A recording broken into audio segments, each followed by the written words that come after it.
Baiklah, selamat pagi. Perkenalkan, nama saya Gabriel Simbulon, NIM C1B0200059, kelas R004, Manajemen 2020, Fakultas Ekonomi dan Bisnis, Universitas Jambi. Baiklah, di sini saya akan mempresentasikan hasil PowerPoint saya dengan judul Siklus Akuntansi Penyesuaian. Baiklah, kita mulai saja. Yang pertama itu pengertian siklus akuntansi. Siklus akuntansi adalah suatu proses penyediaan laporan keuangan perusahaan untuk suatu periode waktu tertentu. Siklus ini dimulai dari terjadinya transaksi sampai penyiapan laporan keuangan pada akhir suatu periode. Yang berikutnya, siklus akuntansi dapat dinyatakan sebagai berikut. Yang pertama, transaksi. Transaksi usaha adalah kejadian yang dapat mempengaruhi posisi keuangan dari suatu badan usaha dan juga sebagai hal yang handal atau wajar untuk dicatat. Transaksi ini biasanya dibuktikan dengan adanya dokumen. Yang kedua, pembuatan bukti asli. Sebagaimana disebutkan di atas, transaksi yang terjadi biasanya dibuktikan dengan adanya dokumen.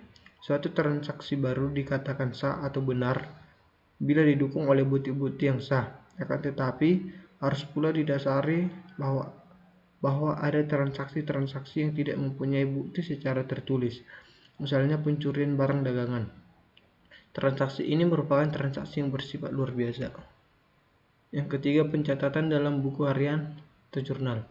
Secara umum, jurnal terdiri dari jurnal umum dan jurnal khusus. Pada kesempatan ini kita akan membahas jurnal umum saja. Transaksi dicatat pertama kali yang disebut buku harian atau jurnal. Jurnal adalah suatu catatan kronologis dari transaksi entitas. Yang keempat, pencatatan buku besar dan buku tambahan. Buku besar adalah buku utama pencatatan transaksi keuangan yang mengkonsolidasi masukan dari semua jurnal akuntansi. Buku besar merupakan dasar pembuatan laporan neraca dan laporan laba rugi. Buku besar dapat memberikan informasi saldo ataupun nilai transaksi untuk setiap kode perkiraan dalam suatu periode akuntansi tertentu. Yang kelima, neraca saldo. Neraca saldo adalah suatu daftar dari saldo-saldo perkiraan ini dan karenanya menunjukkan apakah total debit sama dengan total kredit. Jadi suatu neraca saldo merupakan suatu alat untuk mengecek atas kecermatan pencatatan dan pembukuan yang disusun pada periode tertentu. Yang keenam, ayat jurnal penyesuaian. Ayat jurnal penyesuaian atau AJP adalah aktivitas ayat jurnal yang dibuat pada akhir periode untuk membetulkan akun atau perkiraan sehingga laporan yang dibuat berdasarkan akun tersebut dapat menunjukkan pendapatan, aktiva, dan kewajiban yang sesuai. Yang ketujuh, neraca lajur.